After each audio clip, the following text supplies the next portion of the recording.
আসসালামু আলাইকুম।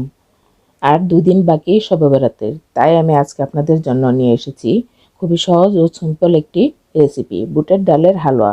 বুটের ডালের হালুয়া তৈরির জন্য আমি এখানে নিয়েছি ৩০০ গ্রাম বুটের ডাল। ডালগুলোকে খুব ভালোভাবে ধুয়ে সারা রাতের জন্য ভিজিয়ে রাখবো। এখন ডালগুলোকে পরিমাণ মতো দুধ দিয়ে সিদ্ধ করে নিব। আমি এখানে দিয়েছি আস্ত গরম মশলা, তেজপাতা, দারুচিনি, এলাচি ও সামান্য লবণ দিয়ে ডালটাকে খুব ভালোভাবে সিদ্ধ করে নেব। এমনভাবে সিদ্ধ করতে হবে যাতে ডালটা ধরলে গলে যায়। দেখুন, আমি একটি ডাল তুলে আপনাদেরকে দেখিয়ে দিচ্ছি আমার ডালটা কীরকম সিদ্ধ হয়েছে। ডালটা সিদ্ধ হয়ে গেলে এর মধ্যে যে আস্ত গরম মশলাগুলো দিয়েছি, এই মশলাগুলোকে আমি উঠিয়ে ফেলে দেব। এখানে যে একটু দুধ বাকি রয়েছে, এই দুধটা ব্লেন্ড করার সময় কাজে লাগবে। তাই এই পর্যায়ে ডাল নামিয়ে ঠান্ডা করে নেব। ঠান্ডা হয়ে গেলে ব্লেন্ড করে নেব। আপনারা চাইলে শিলপাটায়ও বেটে নিতে পারেন।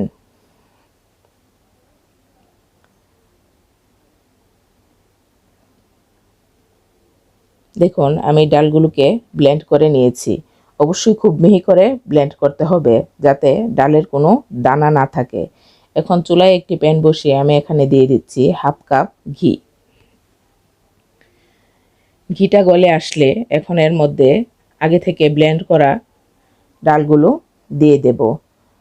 অবশ্যই এখানে চেষ্টা করবেন ঘি দিয়ে রান্নাটা করতে, তাহলে বুটের ডালের হালুয়া তৈরি করলে অনেকেরই একটি অভিযোগ থাকে যে ডালের গন্ধ পাওয়া যায়। যদি আপনারা দুধ দিয়ে ডালটাকে সেদ্ধ করেন এবং এভাবে ঘি দিয়ে ভেজে নেন, তাহলে আপনাদের এই অভিযোগটি আর থাকবে না। আপনারা অবশ্যই চেষ্টা করবেন আমার এই রেসিপিটা ফলো করে তৈরি করতে। তাহলে দেখবেন হালুয়া তো খাবেনই, হালুয়ার বাটি হাত চেটেপুটে খাবেন। আমি কিন্তু একটু বাড়িয়ে বলছি না। আপনারা অবশ্যই একবার হলেও বাসায় তৈরি করে দেখবেন, তাহলেই বুঝতে পারবেন। এই কাঠিটা দিয়ে নাড়াচাড়া করতে আমার একটু অসুবিধা হচ্ছিল, তাই আমি একটি স্প্যাচুলা দিয়ে এখন হালুয়াটাকে খুব ভালোভাবে নেড়েচেড়ে নিচ্ছি। এই পর্যায়ে চুলার আঁচ অবশ্যই লো করে দাঁড়িয়ে থেকে খুব ভালোভাবে নিচ থেকে নেড়েচেড়ে রান্না করতে হবে। তা না হলে কিন্তু হালুয়াটা নিচ থেকে পোড়া লেগে যাবে এবং হালুয়ার সঠিক স্বাদ পাওয়া যাবে না। আমি এখানে 1 কাপ চিনি অ্যাড করেছি। চিনিটা দিয়ে হালুয়ার সাথে খুব ভালোভাবে মিশিয়ে নেড়েচেড়ে রান্না করব। চিনি থেকে যে পানিটা উঠেছে এটা শুকিয়ে যাওয়া পর্যন্ত খুব ভালোভাবে নেড়েচেড়ে রান্না করব। আবারও বলছি, চুলার আঁচ অবশ্যই লো করে রাখবেন, তা না হলে কিন্তু নিচ থেকে পোড়া লেগে যাবে। আমার কাছে মনে হচ্ছে মিষ্টিটা কম হয়েছে, তাই আমি এখানে আরও কিছুটা চিনি অ্যাড করেছি। আপনারা অবশ্যই চেক করে দেখবেন, যদি মনে হয় মিষ্টিটা কম তাহলে চিনি আরেকটু অ্যাড করবেন। আর মিষ্টিটা আপনারা আপনাদের পছন্দ মতো বাড়িয়ে কমিয়ে দিবেন। তবে বুটের ডালের হালুয়াতে মিষ্টির পরিমাণটা একটু বেশি হলেই ভালো লাগে। আমি এখন এখানে অ্যাড করছি কিছু গুঁড়া দুধ। গুঁড়া দুধটা দিলে এর স্বাদ আরও অনেক গুণ বেড়ে যায়।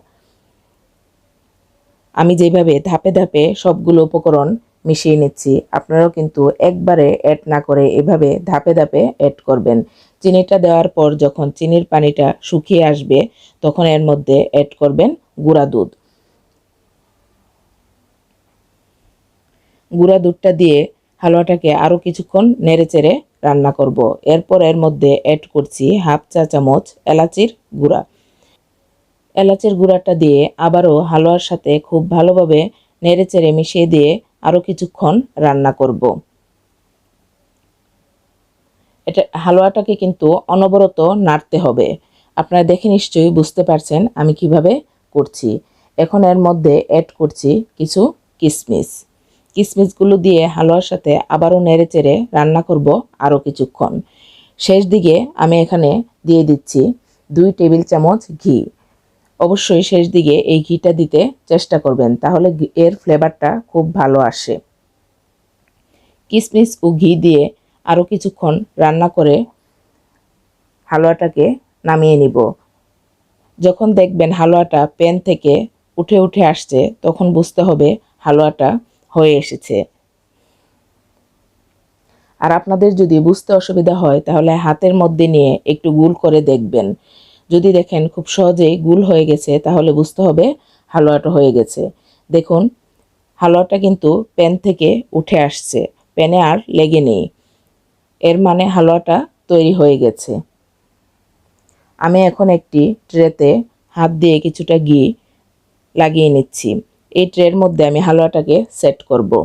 এখন হালুয়াটাকে দিয়ে হাত দিয়ে ছড়িয়ে দিচ্ছি। হালুয়াটা খুব গরম তাই ছড়াতে অসুবিধা হচ্ছে। আমি একটি কাঠি দিয়ে হালুয়াটাকে সমানভাবে ছড়িয়ে সেট করে দিচ্ছি। এখন হাতের মধ্যে ঘি দিয়ে উপর থেকে কিছুটা ঘি লাগিয়ে দিচ্ছি, এতে করে হালুয়াটা ফেটে যাবে না।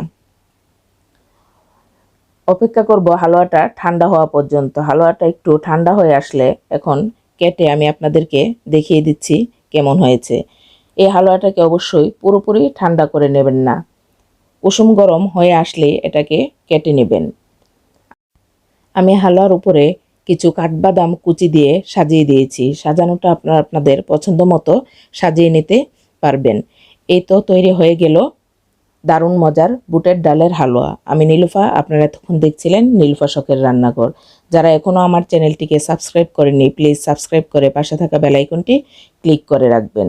আর যারা আমার ফেসবুক পেজ থেকে দেখছেন প্লিজ পেজটিকে লাইক ও ফলো দিয়ে আমাকে এগিয়ে যেতে সাহায্য করবেন। আর রেসিপিটা যদি আপনাদের ভালো লাগে ভিডিওতে একটা লাইক দিবেন, কমেন্ট করে জানাবেন কেমন লেগেছে।